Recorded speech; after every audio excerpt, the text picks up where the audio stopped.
En este primer vídeo voy a hablar de dos módulos que utilizamos con mucha frecuencia durante la resolución de los ejercicios y que, aunque los he comentado en la resolución de sesiones de prácticas anteriores, en el laboratorio de prácticas, creo que es conveniente recordar cuál es su funcionalidad porque nos van a servir de mucha utilidad en la resolución de los ejercicios actuales y futuros.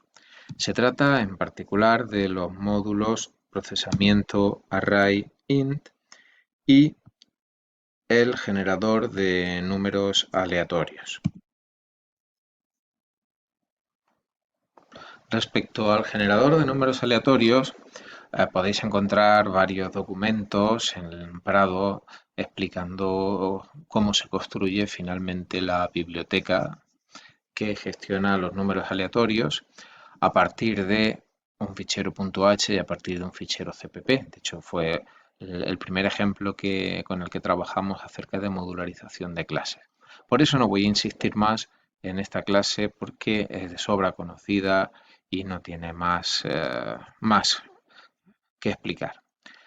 Respecto al otro módulo, el módulo procesamiento array-int, sí vamos a dedicarnos un poco más porque ha aparecido nuevo recientemente y contiene unas cuantas funciones útiles y que se siguen añadiendo nuevas funciones al módulo para seguir modularizando soluciones de una forma sencilla.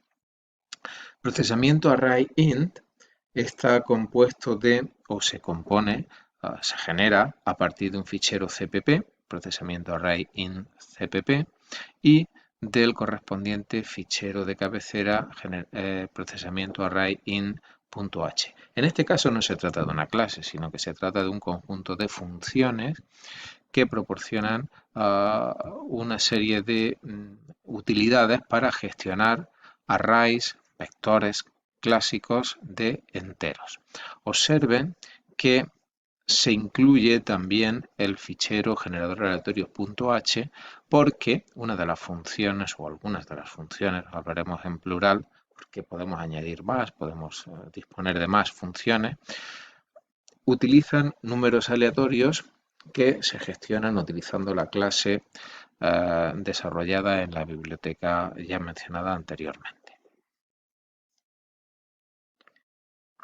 En este caso no generamos una biblioteca, sino que nos quedamos simplemente en el fichero objeto. Podríamos construir la biblioteca, pero consideramos que no tiene una entidad suficiente el módulo para formar una biblioteca. En cualquier caso, para poder utilizar las funciones de este módulo, siempre deberíamos disponer, a la hora de generar el ejecutable final, de el fichero objeto para poder enlazarse correctamente y evidentemente para poder compilar la función main que utiliza las funciones proporcionadas en este punto O, deberemos tener también el correspondiente fichero .h para, insisto, poder generar el objeto correspondiente a la función main. Veamos con más detalle el fichero .h y el fichero cpp. El fichero procesamiento array-int.h contiene las cabeceras de las funciones que se van a implementar en procesamiento array-int.cpp. Bien, en este caso les proporciono, como indico en la cabecera, una versión reducida. Eso significa que yo personalmente tengo más funciones, tengo más implementaciones en este módulo, pero la versión que les proporciono es una versión con menos funciones que la que yo tengo disponible. Eso pues, podría servirles de invitación a completarlas adecuadamente para resolver sus problemas. Bien, en este caso, al estar trabajando con el fichero CPP o al estar, perdón, estoy mostrando el punto H, perdón, ¿vale? Vemos cómo protegemos de la inclusión múltiple con las líneas ifndet define y al final del fichero con su correspondiente en if y aparece la lista de todas las cabeceras de las funciones proporcionadas. Bien, en este caso disponemos de la función muestra vector. El objetivo es presentar de una forma unificada todos los vectores con los que van a trabajar nuestras aplicaciones, de forma que evidentemente los parámetros mínimos serán la dirección de memoria donde empiezan los datos que queremos mostrar del vector y cuántos datos vamos a mostrar de ese vector a partir de la dirección inicial. Se entiende que si se llama a la función proporcionándole el nombre del vector y el número de casillas útiles utilizadas del vector, se mostrará todo su contenido. Bien, datos líneas simplemente sirve para organizar la presentación de los datos mostrando un número de datos por cada línea de presentación para que aparezcan perfectamente alineados y sea una presentación agradable. Y el primero de los argumentos es un mensaje que sirve de encabezamiento para indicar qué es lo que viene a continuación. Bien, el rellena vector es la función que, entre comillas, nos obligará a acompañar siempre al módulo objeto de generador aleatorios de la biblioteca de generación de números aleatorios, porque esta función se encargará de rellenar un vector, aquí viene su dirección inicial, concretamente el número de casillas que indiquemos en el segundo argumento, con números aleatorios comprendidos entre minAleat y maxAleat. De manera que cuando acaba la ejecución de esta función, pues tendremos un vector relleno entre dos valores que nosotros hemos establecido anteriormente. Remarcar que es necesario que el vector tenga memoria reservada. ¿Vale? No vale decir que queremos un vector con 500 datos cuando en la función main, si es la función main quien llama a esta función, solamente hemos reservado 200, por ejemplo, ¿no? Parece evidente, pero hay que remarcarlo.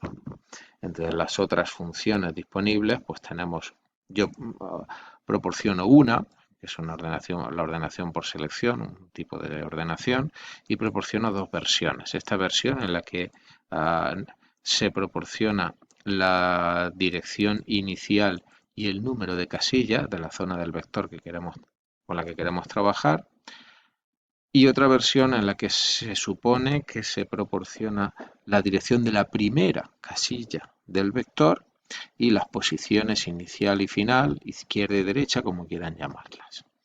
Evidentemente, no es preciso implementar ambas versiones completamente, como veremos después. Entre otras funciones, tenemos también la función de mezcla, que será útil en esta relación de ejercicio. Proporcionamos dos versiones.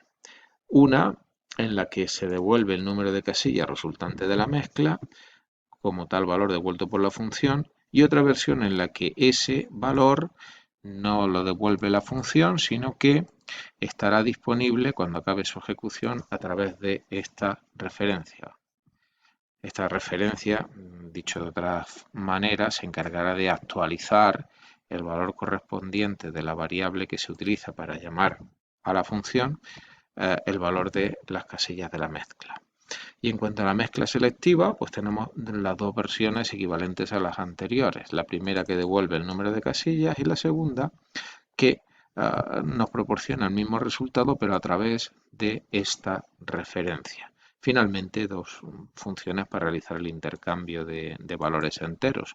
Una basada en punteros, estilo clásico C, y otra basada en referencias. Esta sería la versión que queremos fomentar su uso. Bien, si nos vamos a la implementación de las funciones, por supuesto, recuerden de hacer el include tanto del fichero de cabecera como del fichero asociado a la biblioteca de números aleatorios. Vamos a hablar un poco sobre las funciones. Muestra vector no necesita más explicación, está de sobra conocida.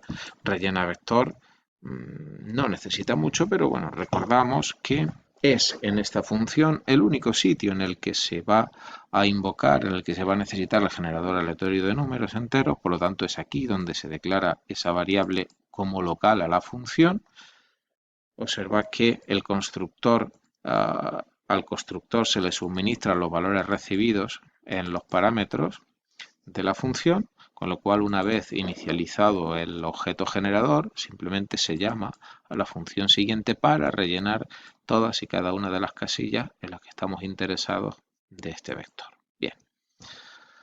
Y aquí tenemos las dos versiones de la ordenación por selección. Recuerdo que hay otros métodos que yo no proporciono. E invito a que se completen, por supuesto.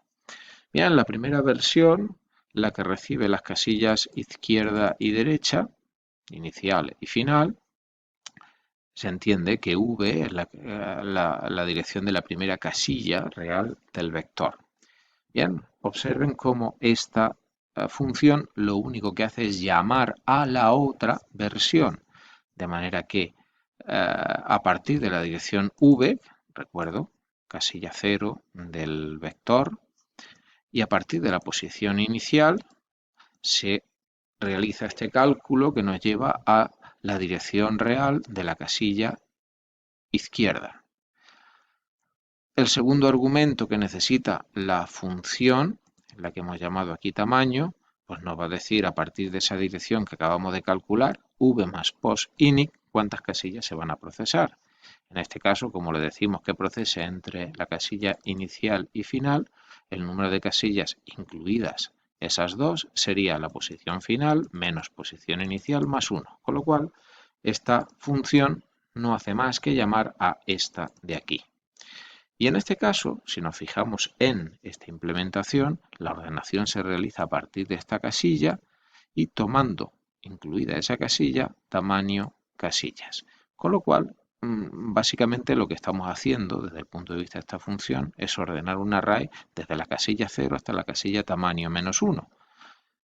No tenemos más que remitirle a la implementación de la función, a la implementación de la ordenación por selección que ya conocemos, por ejemplo, de fundamentos de programación, y observará que el código es exactamente el mismo. De hecho, estoy de forma implícita, de forma expresa, estoy utilizando notación de corchetes en lugar de continuar con la notación de punteros para que quede claro que la implementación es exactamente la misma y que se pueden intercambiar los dos tipos de notación.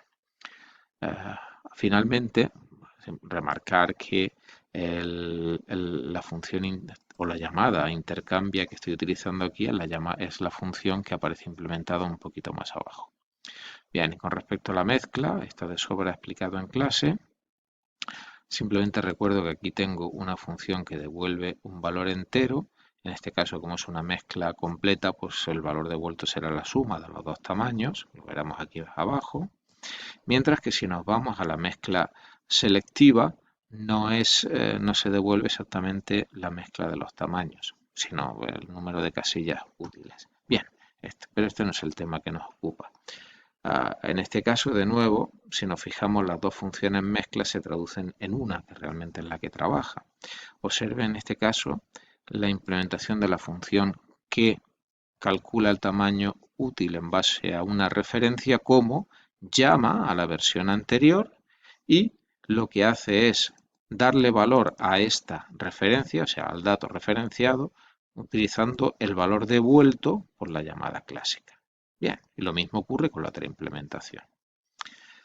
Bueno, con más detalle explicaremos la implementación de esta versión cuando toque el ejercicio correspondiente.